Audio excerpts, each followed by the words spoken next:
Good morning, good noon, good afternoon. Hello, everybody. Happy Friday. It's nice to see all of you. Thank you for those of you who have the ability to turn your videos on. If you're on the fence, you should. It makes a big, big difference. I am without my other half, the wiser, brighter our Prof. Rez, who's still in Japan and is probably sleeping away right now. But we're very, very excited for today's session because Noah has been saving a very, very special case for us today, hence the adjustment in our time. Before we jump in, I just wanted to clarify one thing for the general public. This is not necessarily targeted at anyone here, but maybe folks on YouTube, because in the past week, I've gotten three questions. Three separate people ask me what the difference between RLR VMR is and RLR CP solvers. And it just goes to show how how many acronyms we have and how many things CP solvers people are doing.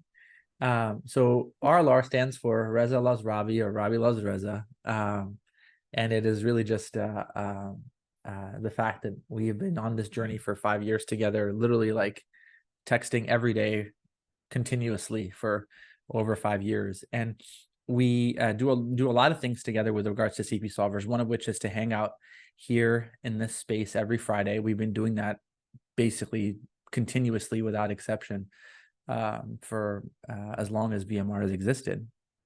But we also do something else, and that something else is a website called rlrcpsolvers.com. And there is basically like more what rlrcpsolvers.com symbolizes is clinical reasoning on steroids. This space is a community, and there's a lot more that happens on VMR than just solving and learning medicine. It's about getting to know each other, building connections, building rapport, building community. rlrcpsolvers.com is just clinical reasoning on steroids. It's the two of us putting in all our might into explaining, understanding clinical reasoning. You can see some of that 1/16th of that on the CP Solvers podcast for free. We release an episode every 8 weeks on the CP Solvers podcast. But on rlrcpsolvers.com, we release 2 episodes per week. One is a new episode and one is a summary of a prior episode. And we release 2 to 3 teaching videos and schemas every week.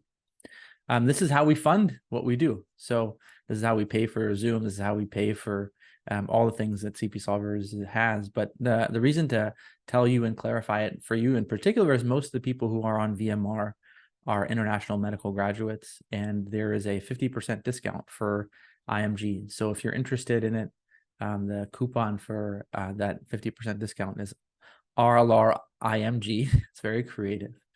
And it comes out to about $1.50 per week for this content. So we really try to make it very accessible and affordable for most people, although recognizing that it's a luxury. It's not something you need for sure, but it's a resource that I think if you're joining here by definition, it'd probably help you. So that's the difference. I think this space is very, very special to us and will never, ever go away, RLR VMR, but we're very, very excited to have another space where we push ourselves in the realm of diagnosis and try to clarify things for everybody who's able to join. Anyway, with that being said, we're very, very excited to jump in today and discuss a case that Noah has prepared for us. But so without further ado, Noah, please jump in, maybe give a quick intro about yourself to the crowd who's here with us today, and we'll jump right in. Hey everyone, for those who don't know me, I'm Noah. I'm a medical student in Brazil. I'm applying for internal medicine this year, and I'm excited to be here. So, Ravi, you're on the ED, right? Oh, yes, And I am. a patient comes in, the nurse actually comes to the physician's room to call you because the patient doesn't look very well. And you find out it's a 34-year-old male that's presenting from the outside hospital with weakness, myalgia, arthralgia, facial edema, fever, nausea, and vomiting. So like an overall very sick patient. So you go over there, you take a look at the vitals are stable. His afebrile, his heart rate is 102, his blood pressure is good, 120/80. His respiratory rate is good, setting well on room air. But you know what you said about taking the picture of the patient, and the patient is in pain. And you ask him, like, where does it hurt? And he shows you. I'm going to share my screen real quick. He shows you this. And this. I know, and this. Is that the elbow? Okay, wow. Okay. So he has lesions on both of his arms and on his back. And I think I'm going to stop here.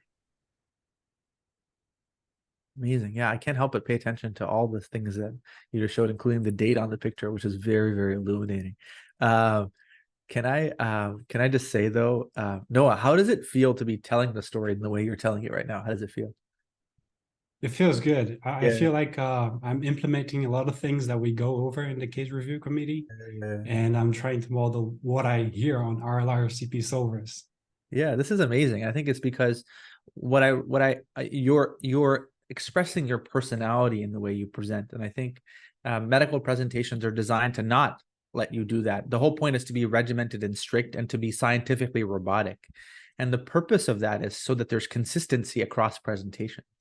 So that's why when you're learning this, you just have to be like, chief complaint, HPI, don't deviate from the order no matter what. That's important because you're supposed to like be able to know everything that belongs there. But with time and experience, you can start to realize that that is a default order that you can go to if you're struggling or you want to pass on consistency. But with over time, you realize that there's more that order isn't necessarily the best for the specific patient that you have.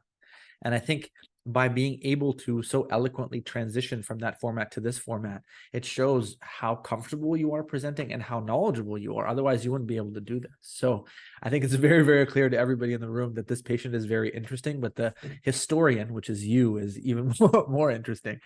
And so I think what we have here are observations that are very, very telling that this is a systemic disease process right away.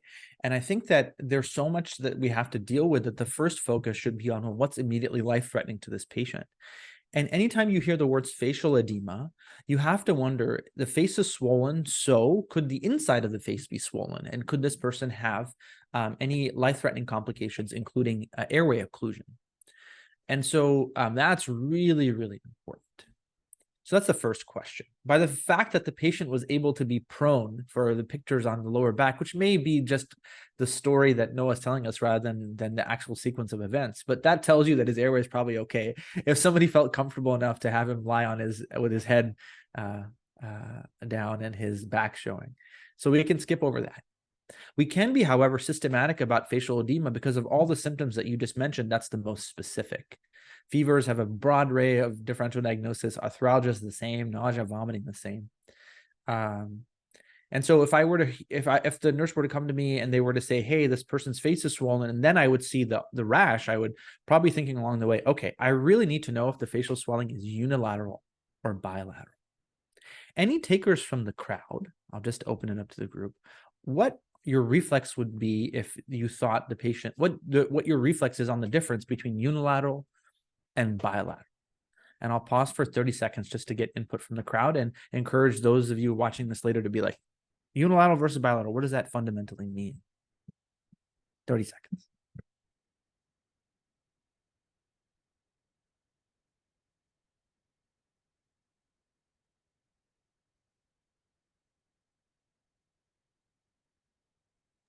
I think it's Aisha. Can I talk? Yeah, sure, Aisha. Yeah, please. So when I think of unilateral causes, I'd be thinking more of very localized etiology. So such as like salivary gland stones or dental issues, abscesses, or any trauma or tumors in a salivary gland. But if it's bilateral, I'm thinking allergic reactions or the edema stemming from any kidney or heart and liver issues or autoimmune diseases.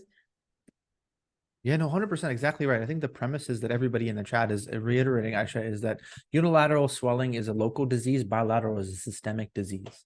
And the fact that this seems to be bilateral basically tells us that we're probably dealing with a systemic disease that involves the face. It's then really important to try to say, is the face the only part that is involved, or is it the face and other parts of the body? But there are two sort of general categories, and the general categories are that this patient either has a vascular issue, so SVC syndrome is really important to entertain in patients with facial swelling, though that's usually accompanied by arm swelling as well. So vascular issues, that's one category. The second category is allergic categories, with either anaphylaxis or angioedema being important to consider. And then finally, believe it or not, a variety of autoimmune diseases can also present with bilateral facial swelling. The latter hypothesis is the least likely in all comers, but becomes a reasonable place to start to think about when the patient has arthralgias and systemic condition. So that's the anchor. Is the vein obstructed, the SVC? Is this an allergic syndrome, or is this an autoimmune syndrome? Though, admittedly, there are some infections that can do this too, with trichinella being the most common, causing periorbital swelling. I see Yaz vibing to that comment, our ID, our ID aficionado. Okay, so that's one dimension of this case, and so what would I do next? I would actually be paying very close attention before seeing this patient to looking for any evidence of plethora or venous engorgement above the nipple line, which would suggest SVC syndrome, as well as doing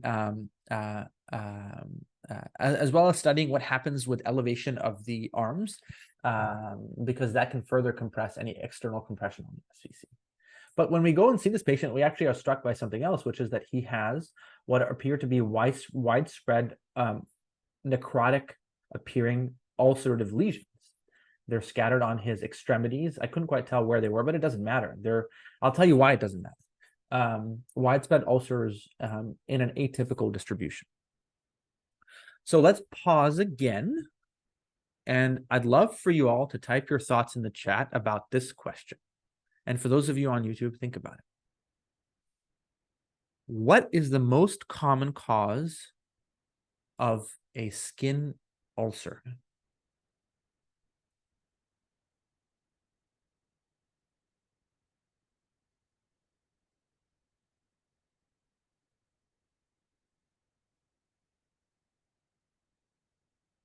Excellent. So the chat is saying basically issues with the plumbing. Excellent. Now, more importantly, where is the most common location for these ulcers to occur? Excellent. So folks are saying the lower leg. So let's understand the landscape of ulcers. The landscape of ulcers is realizing that ulcers occur in the lower extremities for one of three reasons. There's arterial insufficiency, so the skin isn't being perfused very well. There's venous insufficiency, so the skin isn't being drained very well. Or there's excessive pressure applied on the skin. Excessive pressure applied on the skin is often due to the fact that the patient cannot sense the pressure, and in that sense, that is neurologic insufficiency. So it's one of three things. There's blood not going there, there's blood not leaving, or there's not sufficient neurological impulses traveling to the leg to tell the person that they're stepping too much on this part of their shoe. Those are called typical ulcerations, and they present by the three rules of typical ulcers. They're lower extremity, they're slowly progressive, and they occur in a characteristic distribution within the extremity. The reason it doesn't matter where this patient's ulcerations are at first glance is because it violates those rules. This is not in the lower extremity. It's certainly, and it's not in the lower extremity, so done. We're dealing with atypical ulcers.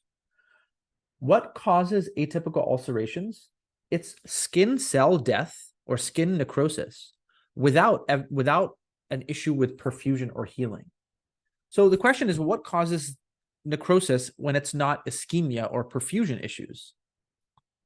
It's inflammation, infectious, inflammatory, or non-atherosclerotic vascular diseases. So immediately now, we're wondering, what is killing what kind of inflammatory process is killing off the skin cells? And that's where the distribution is really, really helpful. This distribution is not in line with a vascular territory, right? Because it's on the lower back. But it may be in line with a pressure territory, because it looks like it is actually on the back of the elbow and on the patient's back. So could this be a manifestation of pathergy or Kebner phenomenon, where the patient has a vulnerability and at pressure points, he's getting an ulceration? Rabih, let me just clarify. Please. It's over like the deltoid area. So The not delta is, so there's no pressure there, right? no pressure. Okay. That's super helpful. It's too early in the case to start to make progress, and I think that we're best armed by anchoring ourselves in two common and important conditions: facial edema, unilateral versus bilateral. Bilateral is systemic process. Ulcers, usually on the leg, and if they're not on the leg, there's skin cell death happening not because of perfusion issues, but rather because of inflammation. So now we're trying to see what inflammatory disease, infectious, autoimmune, or malignant, is causing facial swelling and lower extremity and atypical ulcers. All right, Noah, back to you. Okay, so the discussion about facial edema actually reminded me of a tweet by Reza, where he talked about discussing with a learner based on like a wrong symptom. So it wasn't facial edema per se. It was just the description that the nurse gave you. It was more like a violaceous infiltrate in his skin. So it was not the whole face that was edematous. So you talk to the patient, you find out he's an outside hospital transfer. So 2 years ago, he started having circular erythematous lesions that were very painful on these distributions, like over the deltoid area, like the side of the arms, lower back, abdomen. And with some time, they became ulcerated, and then they formed this crust. About a year ago, but like unclear if it's like a year exactly, he began experiencing subjective fevers, fatigue, and systemic arthralgia in small and large joints, bilateral. He also reports weight loss of around 15 kilos in the past 3 months. So he went from 86 kilos to 71. And he was just feeling poorly, so he went to the ED in the outside hospital, and there he had a convulsive episode, which prompted transfer. For his past medical history, he had syphilis 10 years ago, which was treated. He doesn't use any meds.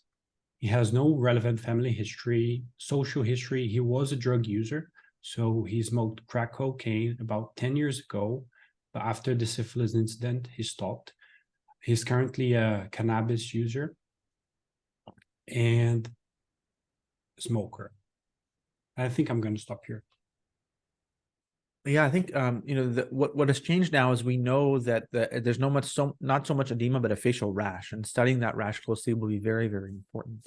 But what's fundamentally changed is now we know now we've confirmed that this is a systemic disease, and the features are over inflammation with subjective fevers, involvement of the joints as arthralgias, and weight loss. So I think what has happened is that the amplitude of this disease process and its consequences are very, very high.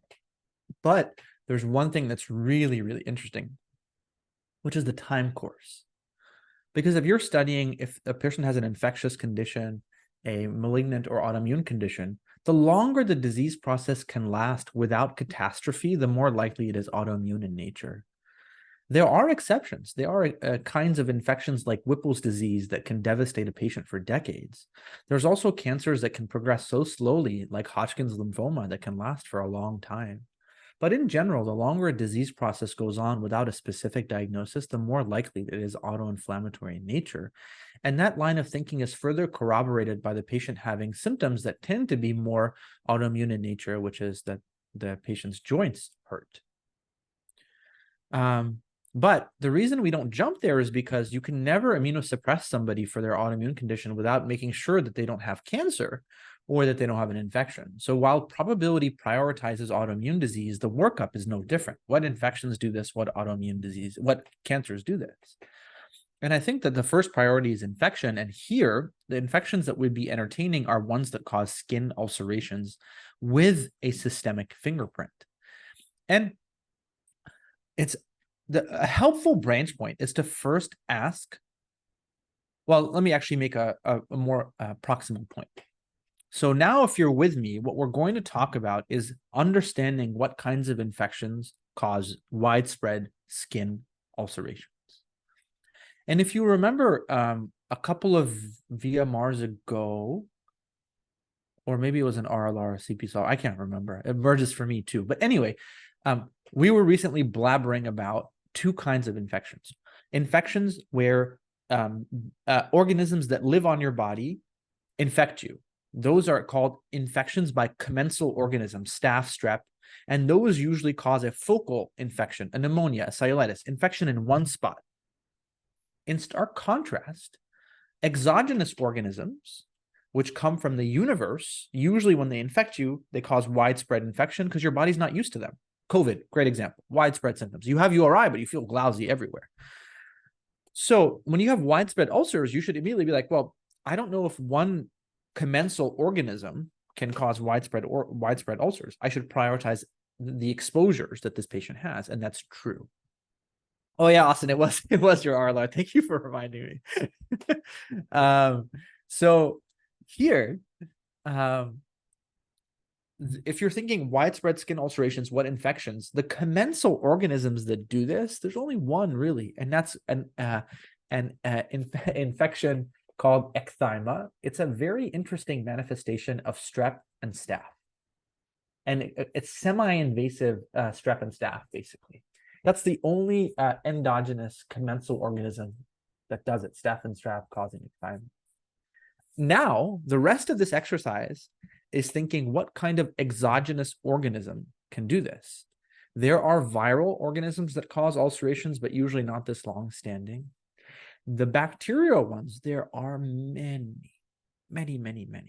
including acute life-threatening ones such as melioidosis, anthrax, the plague, some more indolent ones like non-tuberculous mycobacteria and syphilis. There is a lot of fungi that can do this, including fungi that are restricted to the skin, and they're called dematiaceous molds. They have a specific appearance. There's many parasites that can cause ulcerations. Chiara presented to us a case of gnathosomiasis, which is a condition that causes skin ulcerations. I think Yaz's eyes are going to pop out with joy. That's so cool. And then there's also amoeba that can do this with Mario's legendary discussion about Balamuthia. So there's many organisms that can do this, and ultimately epidemiological exposure is going to be important as well as a biopsy. So what would we do next? I think we really have to understand the center of gravity of this disease. We have skin involvement. We have skin involvement in form of a facial rash and then ulcers. We have joint involvement. We have weight loss. And now I'm really curious to see what the neurological dimension is. Is this convulsion a manifestation of intrinsic neurological disease, or does it reflect devastation elsewhere, like severe hyponatremia or severe electrolyte issues that happen to manifest in the brain? That's the one thread I'm hoping to understand better to start to gain momentum on what this problem is. All right, Noah, back to you. What a great discussion so far. So what we did next, we did a thorough neuro exam as normal. We did the admission labs. So here in Brazil, my ED is very full, like we're fully capped. And we just did the CBC and like kidney function, it was all good. Ultrasound of the abdomen because he was complaining of abdominal pain, venous gas, blood cultures, negative. We got a CT head, which was normal. A CSF analysis were neurology recommendations, which was unremarkable. And neurology was very comfortable with watching the situation. We got in touch with derm, which did a biopsy of the skin. And we felt like this patient shouldn't stay in the hospital because although he is sick, he was stable. and there was nothing else to do. We ordered some more tests and we had to wait for them to get back. So we gave him some painkillers and discharged him with close follow-up. Do you want me to stop here, or should I tell you what happened at the follow-up? I'll just make a quick comment that I think what happened now is the probability of intrinsic neurological disease has reduced with all the testing that you've done. And I think it's very plausible to think that the systemic disease is affecting the brain in an indirect way. But that progress isn't definitive.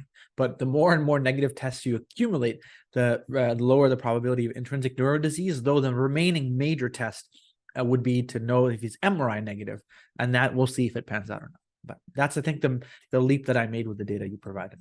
Yeah, neurology felt the same way. They recommended an MRI if we wanted to, but the wait list is like 2 weeks for an MRI in the ED, so we didn't get it.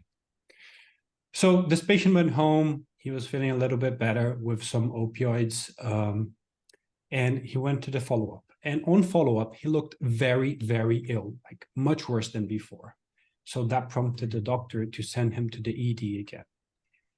He had like the ulcers were like very bad, very painful, more ulcers, more inflamed. And he also had prominent dyspnea, hypoxic on physical examination, soft blood pressures, tachycardic, and tachypneic. We got a chest X-ray with cardiomegaly. Yeah, I think this is really, really interesting. So now, what we can summarize this as is an inflammatory wasting syndrome with cutaneous involvement, with questionable neurological involvement, and now with evidence of cardiopulmonary compromise. And I think it's going to be very important to try to get some specificity about what that cardiopulmonary compromise is. Is it cardiac, pulmonary, or both? The fact that there is cardiomegaly on an X-ray pushes us to think that it might involve the heart more so than the lungs. But I think we've all been fooled by how technique and the accuracy of the X-ray can mislead us into thinking it's cardiac when the problem is pulmonary. And so I think that the way we would make progress is to see, does the patient have evidence of volume overload otherwise to suggest that the cardiac involvement is causing pulmonary edema, or is the pulmonary involvement separate? But regardless, I think that this disease is getting deeper and deeper and deeper into the person's body, initially restricted to the skin. And now we know that there is prominent visceral involvement with cardiopulmonary compromise. So I think that's the progress that I'd be trying to make, is trying to say, is this the heart? If it's the heart, is it pericardial, endocardial, valvular? If it's the lungs, what is it? But I think now the tempo of the disease has escalated dramatically. And yeah, I think that's what I would be trying to clarify now, is heart or lungs, and try to merge that with the rest of the clinical syndrome. We were thinking along the same lines, and we were concerned for heart pathology or maybe a PE. So we got both an echo and a CTP. So the echo showed right ventricular dilation and dysfunction. And the CTP was of suboptimal quality because he couldn't lay still because of the ulcers on his back. But it showed increased pulmonary arteries caliber, voluminous pericardial effusion, pleural thickening with pleural effusions. So the team decided to start the anticoagulation for like a presumed PE and order a right heart cath with pulmonary arteriography. However, due to miscommunication, the arteriography of the pulmonary arteries wasn't performed. They did perform the heart cath, which showed a pulmonary systolic artery pressure of 50, no response to nitric oxide. And the patient ultimately improved the dyspnea with diuretics. Excellent. So we now made a lot of progress, y'all. So you can see how we started with an X-ray saying cardiomegaly to now knowing that this person has Seamus' favorite diagnosis, right heart failure. So the question is, what is the nature and where does this localize? So Noah, just a couple of clarifying questions for you to make sure that I'm analyzing the data correctly. So was there any evidence of any intrinsic lung disease on the CT scan, or was it all vascular? Yeah, that's a good question. It did show some interseptal thickening. Okay. All right. So intraseptal thickening is a common radiographic manifestation on CT of pulmonary edema, but I was more making sure that we weren't going to be dealing with some intrinsic lung disease that suggests an ILD type phenotype or a chronic infection. Intraseptal thickening is a non-specific finding that I'm going to discard because it just reinforces the vascular nature of this disease process. So we have evidence of pulmonary hypertension with the evidence of RV dysfunction and dilation. And the first thing that we should do is to try to see, is this acute pulmonary hypertension or is this subacute or chronic? And that's the tension that we have. How can we go about doing that? Well, what is helpful is really the thickness of the right ventricle. The thicker the right ventricle is, the more likely it is that the right ventricle has been adapting for a long period of time to this pressure overload. So looking at the echo to see, is there RV thickening, would be really, really important. But actually the heart cath tells you with a high degree of certainty, because if your pulmonary capillary wedge pressure, if your pulmonary artery systolic pressure were to rise to 50 so high and so abruptly, you probably would not be able to maintain sufficient perfusion. So the fact that the PASP, the pulmonary artery systolic pressure, is 50, twice or almost 3 times the limit of normal, without significant cardiopulmonary compromise hemodynamically, tachycardia, hypotension, tells you there's a chronicity to this issue, which now reframes our problem representation. This is a 34-year-old man with a subacute inflammatory syndrome characterized by pulmonary arterial hypertension and diffuse cutaneous ulcerations. We haven't been able to make progress on the ulcerations because we don't know the results of the biopsy, but I think we can discuss what the approaches to pulmonary hypertension. In all comers, pulmonary arterial hypertension is as a result of either left-sided heart disease or intrinsic lung disease. But if we apply a filter of saying what causes pulmonary arterial hypertension in a young person, immediately those two very common considerations become much less likely. And here, those considerations become even less likely in the absence of overt left heart failure and overt intrinsic lung disease. So we're left with 2 categories: recurrent thromboembolic pulmonary hypertension from recurrent PEs, or class 1 pulmonary arterial hypertension.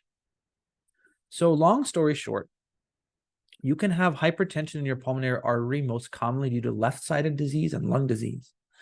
In young patients, that is less likely. And in young patients, you should prioritize the possibility that the person has pulmonary arterial hypertension, class 1 disease, or recurrent thromboembolic disease. And the only way to figure that out definitively is a VQ scan. A subacute inflammatory syndrome is much more in keeping with class 1 pulmonary hypertension, that the pulmonary artery is a site of many infections, cancers, but most importantly, autoimmune diseases. Let's make a short list of infections that cause pulmonary arterial hypertension and see if we can cross-check them with the ulcers this person has. So there are 3 infections that do this. The first is HIV, the second is schistosomiasis, and the third is a variety of parasitic infections, namely echinococcus or other endovascular infections that can cause cystic lesions in the pulmonary artery. The only overlap with ulcers that I can think of is HIV. So that test will be important. Cancers. The overlap between cancers and pulmonary hypertension is very interesting. You can have external compression on the pulmonary artery by a cancer, as you probably would have seen on a CT. You can have involvement of the tumor inside the pulmonary artery, such as angiosarcomas, that you also would have seen on CT. So what I just told you is the cancer can macroscopically and externally occlude or internally block the pulmonary artery.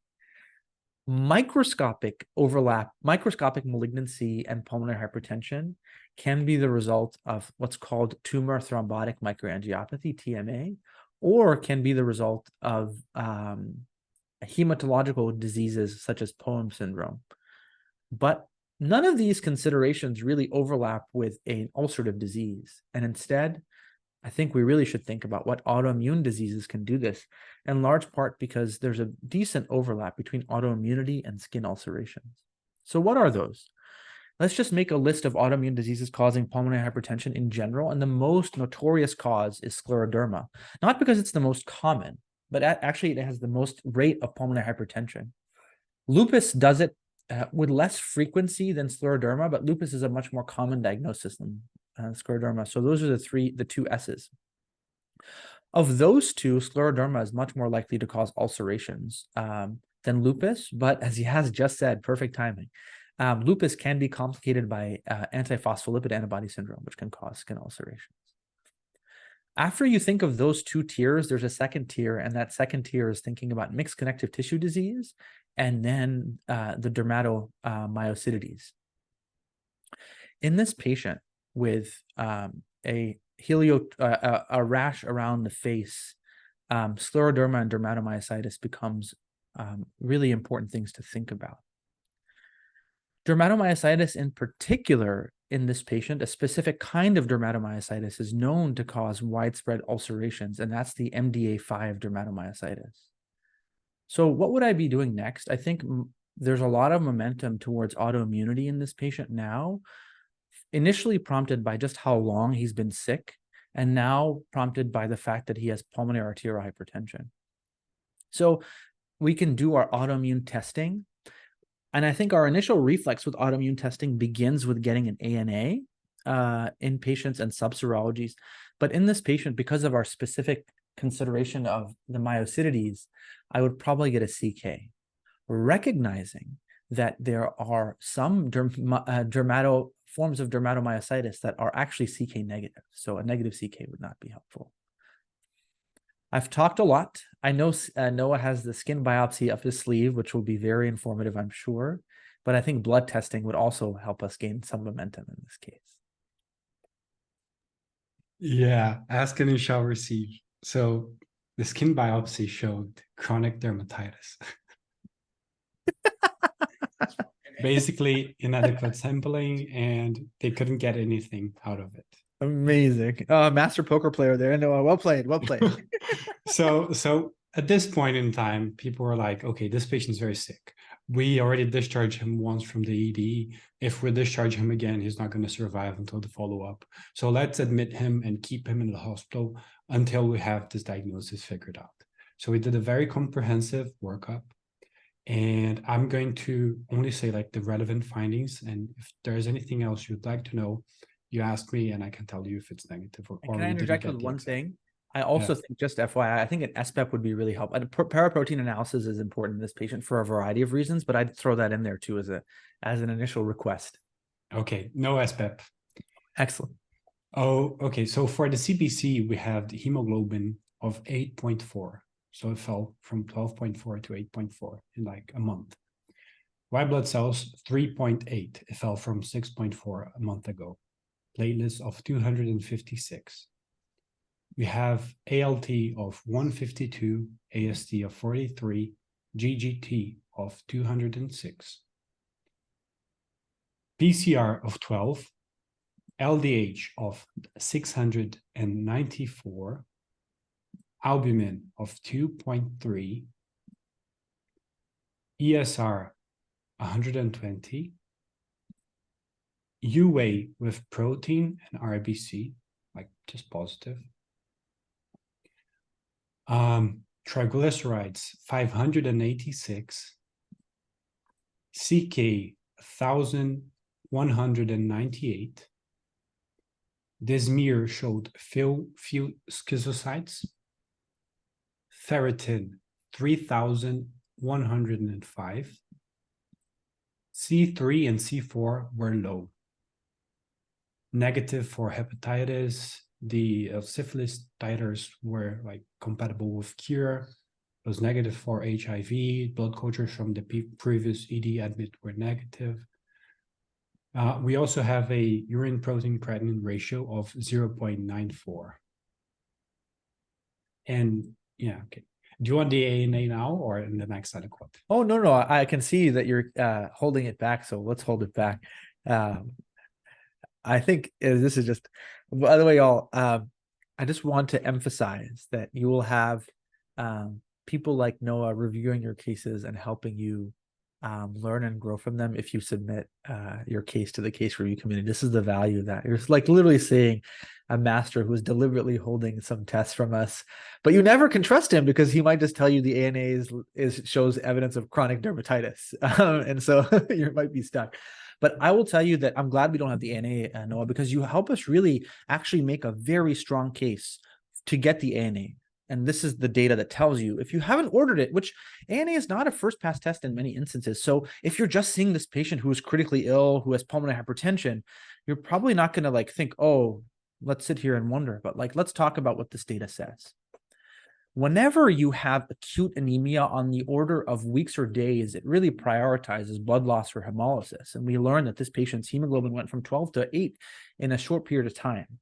And that in the absence of evidence for blood loss, we should prioritize hemolysis, which is further reinforced by the evidence of schistocytes on the smear and a high LDH. So the question is, where is this person hemolyzing? Is this person hemolyzing in their environment? Is this person hemolyzing on the red blood cell membrane, or is this person hemolyzing internally? That's the approach that we have on CP solvers. But at the end of the day, when you see cystocytes and evidence of hemolysis, that suggests a microangiopathic hemolytic anemia.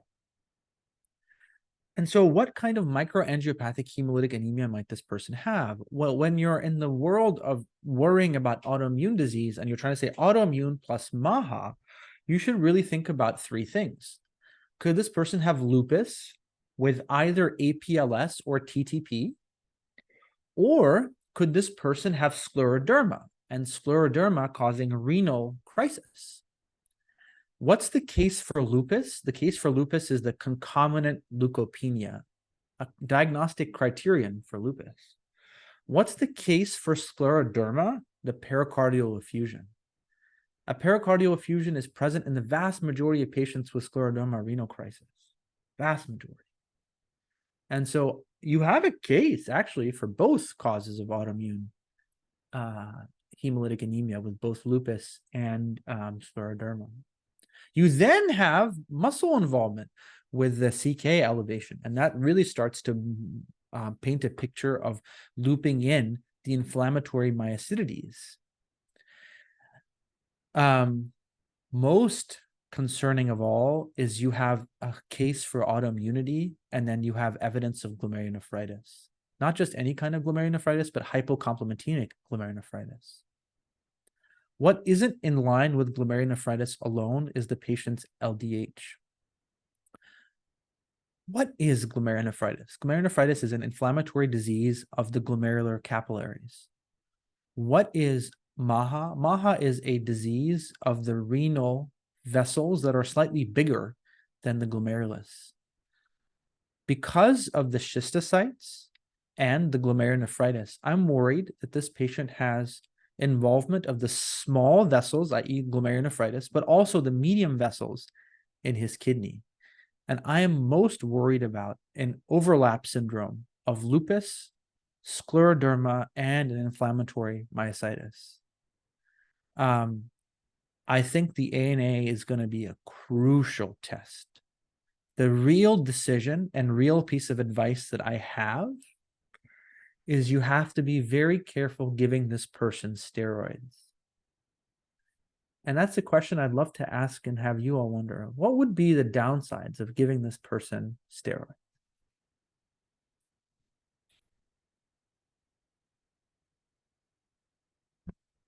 Your thoughts in the chat. And for those of you listening on YouTube, take a second. Why would giving of this patient steroids be potentially very concerning?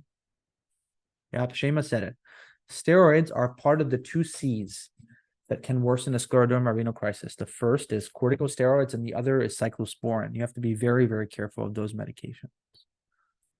So there's a thread that's emerging for three diseases here. Lupus with leukopenia and glomerulonephritis, scleroderma with evidence of a microangiopathic hemolytic anemia and an autoimmune disease, and dermatomyositis, specifically the anti-MDA version, given the ulcerations this patient has, and the high ferritin, which is a feature of that disease. So I think subserologies will be really, really helpful in this patient, and potentially even a kidney biopsy. Bonkers case, Noah. What did you all do and what did you find? It is a bonkers case. And I just want to take a moment here and acknowledge something that Jack said to us in an academy VMR about the importance of context for clinical reasoning. And what I mean is, I'm in a public hospital here in Brazil. Like, we get a lot of cases. We don't get a lot of resources. Our MRI and our EMR is not the best. And most of those advanced antibodies that people would get in the States aren't available to us. Like, we would have to send them overseas to get them done. But we did get the ANA. So the ANA was very positive, like 1/1280, so 1,280. And we did get some sub-ANA antibodies. So we got the SSA, which was positive, RNP Smith positive, the SCL70 was negative, JO1 was negative, anti-DNA was positive, 1/40. The lupus anticoagulant panel was negative.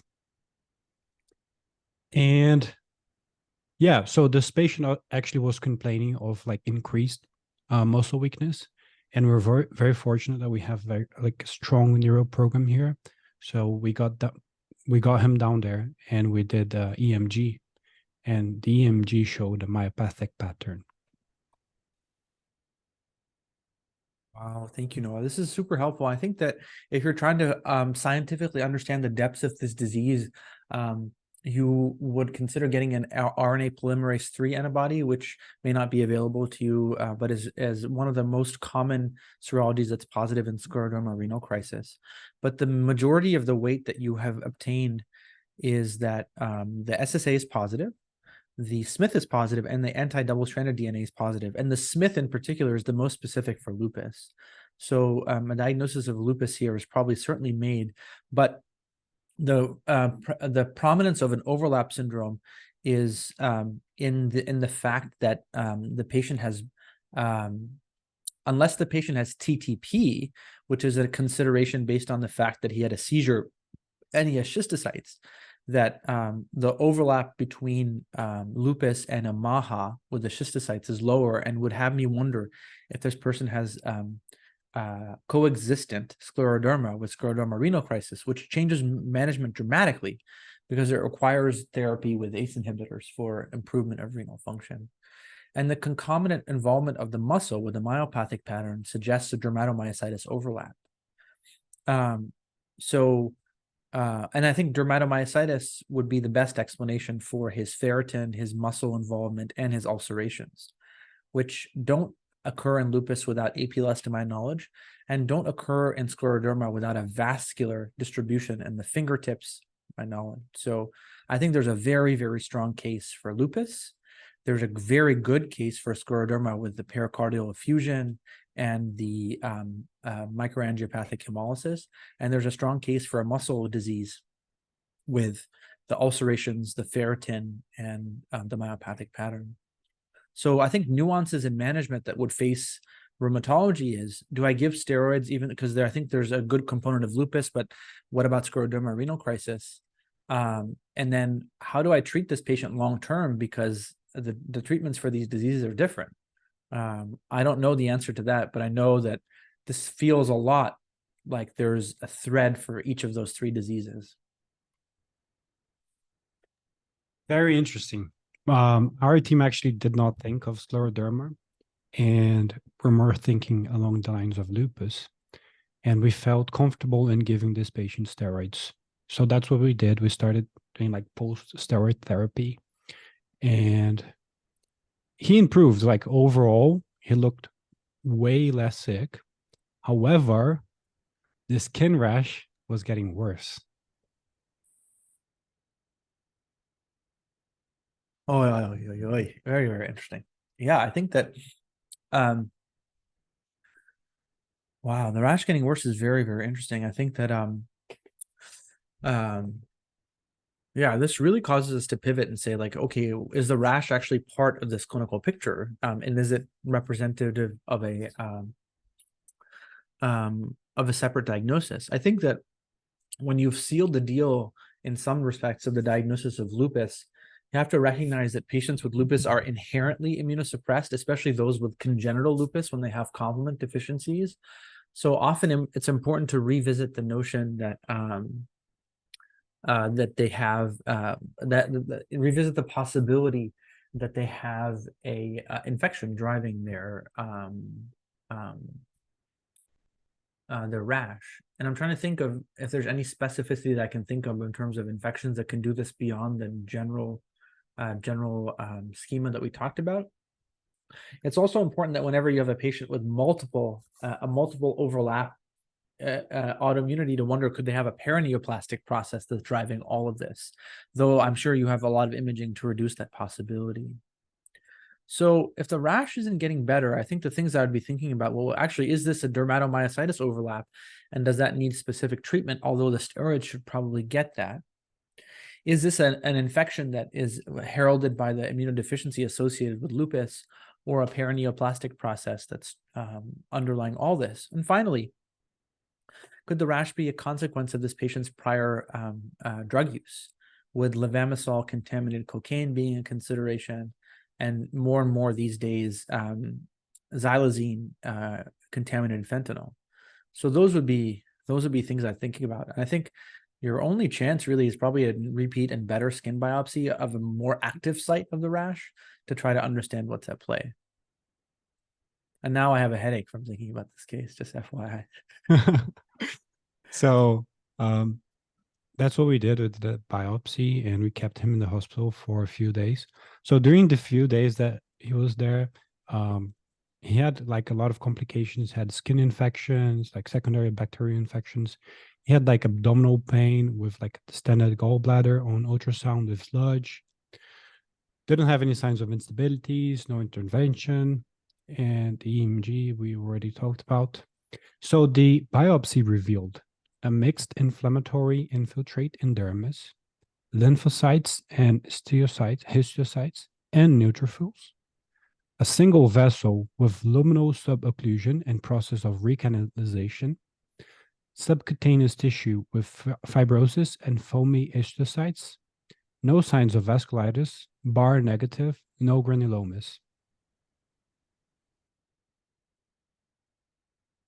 Yeah, I gotta say, I'm completely stumped by this process. I think that the lack of vasculitis is interesting. I think that the fact that there's histiocytic inflammation in there is very, very intriguing to me. I think that yeah, the fact that there's no granulomas is really, really important, because I think that given where NOAA practices, you'd have to think about leprosy in this person, which would be a diagnosis that's often hard to establish with biopsy, but often patients with leprosy will also have some neurological symptoms along with their rash. And that thought is triggered by the presence of histiocytes in this patient. So I think that if I really, really were to be authentic about what I'd be doing with this rash, would be it doesn't quite fit in terms of its pattern with putting steroids on the patient and it getting worse. I think my mind then has to do this massive recalibration and say that I've been assuming that this patient's entire case has been progressing over 2 years, but the rash seems to have pulled itself out. So now I'm essentially studying a patient who has an inflammatory disease, likely lupus, who has a parallel, slowly progressive rash in Brazil with histiocytes. And so that's where I think I really, really worry about the possibility of leprosy, but humbly recognize that this could be a manifestation of an autoimmune disease that is sneaking by me. But most of my energy would be derived to making sure that it's not leprosy, especially with the histiocytic infiltrate. I'm very impressed because I withheld a critical piece of information where we scheduled the follow-up after the first ED visit. he was scheduled to follow up in the Hanseníasis clinic to get testing for leprosy. So testing for leprosy revealed positive serology, skin shaving DNA positive, and negative for like integral bacilli.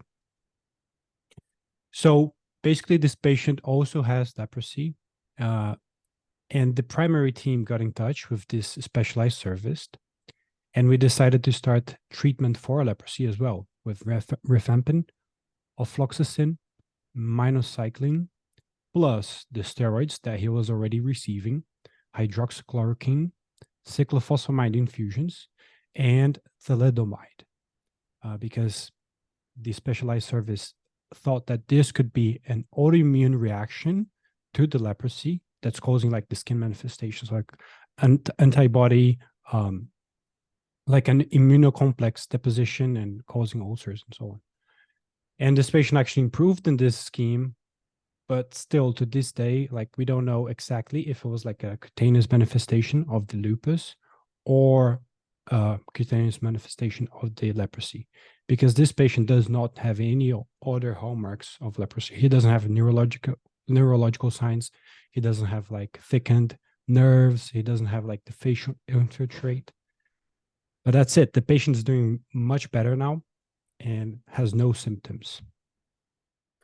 Oh my gosh, Noah, this is an incredible journey. Before I share my reflections, I'm really curious to hear yours. What was it like to take care of this patient, to think about him, and what was it like to present him today? It was very, very, very challenging. Like, so I saw this patient in the clinic, in Hanseníasis clinic, and first of all, he's like a young male, right? And he has like two very serious, devastating diseases, and he's not accepting the diagnosis well. So that was like a very big point for me, like talking to him about how important it is to keep following up and not just ignore like the healthcare system and try to avoid it. And to make sense of his case, it's like very difficult. Too many moving pieces around. And we have like this unique cutaneous manifestation, which doesn't really fit well with any of the pieces. And also like navigating this case with limited resources and not having access to the antibodies that we know we should get when faced like these decisions is challenging as well. But yeah, I had a ton of fun. I actually discussed this case with Curtin before, like over the phone, and he told me that he feels like this is like a vasculitis from lupus, and we just didn't get like active vasculitis on the biopsy. But he agrees with me that this isn't like a leprosy manifestation. Yeah, no, I think that that's a very tricky. And at the end of the day, the patient has exposure to leprosy and has leprosy on his body, but the knowledge that many patients don't develop overt symptoms initially and may develop them later has you guarded about what these findings represent. I believe that the overall rarity of lupus vasculitis is high enough that I don't think you'll ever know for sure. I think instead of summarizing all the learning that I had from this case, I'll just share this knowledge about leprosy, which is leprosy and aspergillus are two infections that illustrate how prominent the immune system is in the manifestations of infections. So we don't understand why some people develop lepromatous leprosy or diffuse leprosy or tuberculous leprosy, which is contained leprosy. It's nothing to do with your overall immune status. It is an organism-specific immune response. So it's not far-fetched to think that because of how perturbed this immune system is with the necessary complement deficiency that this person has, that his reaction to leprosy is unusual. He may not have manifestations that fit in a textbook because not many patients, especially young men, have autoimmune disease that may camouflage their manifestation of leprosy. So if I were to really commit, I would be like, I've heard and seen so many cases of lupus, and I've never seen that. So to assume that leprosy is an innocent bystander and is not some part of the story, I would probably favor and everyone's going to just give you a guess based on what they know. I would go with lupus. I would actually honestly go with overlap autoimmunity with features of lupus, scleroderma, and inflammatory myositis, complicated by cutaneous leprosy. It's just so unbelievably common in Brazil. One of the most common locations in the world, close to Bangladesh and parts of East Asia. But I really, really, really enjoyed this case. I think that anybody listening to this will appreciate the incredible story that this patient is sharing with us and their complicated journey. But also, I think it takes a monster of a clinical knowledge base and communication skills to be able to tell the story in an educational way. And so I think the fact that you did that is so telling. And I think I'll just say this: when the inevitable happens and people email me about you and your skills, I'll just send them this video. I'll be like, just watch this. That's all you need to know. That was absolutely incredible. But yeah, thank you, Noah. I am still processing this really incredible case. I'll pass the mic to you to see if you have any other reflections, and then to Aisha to close this out. No, I don't have any final reflections. Thank you, Rabih, for discussing this case.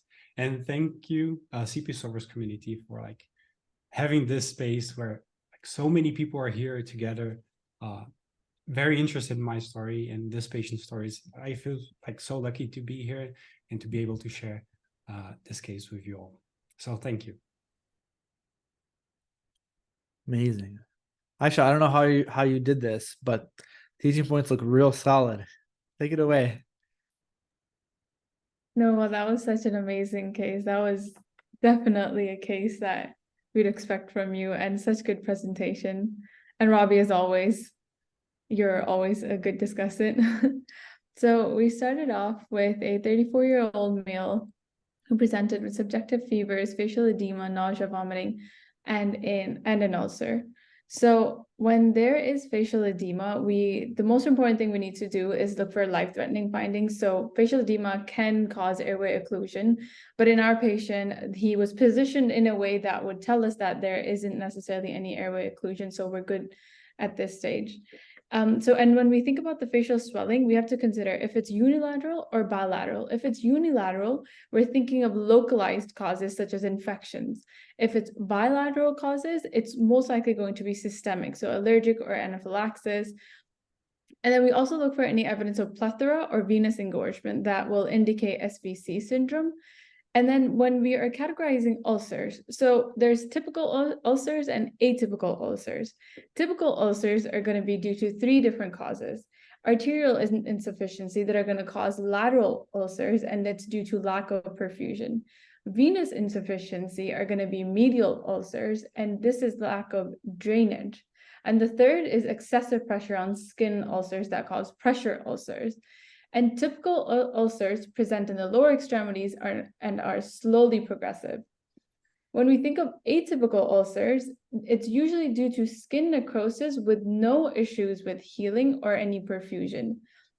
So usually these are going to be due to inflammation, infection, or non-atherosclerotic vascular diseases. And when we are considering autoimmune as one of the differentials, we can think about it this way: the longer a disease goes without causing catastrophic deterioration, the more likely it will be autoimmune in nature. So when we were looking at the ulcers, we want to think about what could possibly cause these ulcers. So we want to separate them into commensal organism or exogenous. So commensal, as we talked about, it could be due to staph or strep, which usually cause focal infections. This can be pneumonia. And the only exception for a commensal organism causing a widespread ulcer is an ecthyma. And when we think about exogenous organisms, which are the ones from outside the body, and commensal are the ones that are inside the body. And when we think about exogenous organisms, these cause fatigue, myalgias, And widespread ulcers most likely aren't going to be due to commensal organism, except for the exception, which I mentioned, ecthyma. And usually these are going to be from viral causes, bacterial causes. Bacterial causes could cause acute life-threatening infections, such as from anthrax or plague, or it could be to fungi, it could be to parasites. And then our patient started having visceral involvement with cardiopulmonary compromise. Now, at this point, the disease was escalating, and this was very alarming.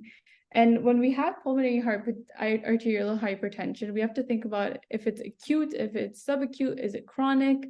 And our patient also had right ventricular dilation. So when we think about right ventricular dilation, the thicker the right ventricle, the longer the right ventricle has been adapting to this pressure overload. And if that's the case, look at the echo. Is there right ventricular thickening? And the heart cath can actually tell us with a high degree of certainty if there is right ventricular thickening.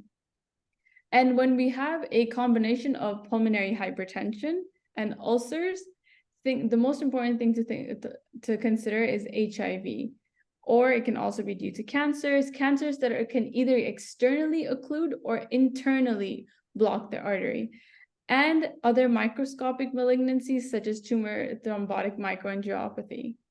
And when there is a rash around the face, we also want to consider scleroderma and dermatomyositis. And if that's the case, do autoimmune testing. Get ANA and CK. CK would be very important in this patient specifically because there's a high chance of myositis. And in that case, we would be thinking about dermatomyositis.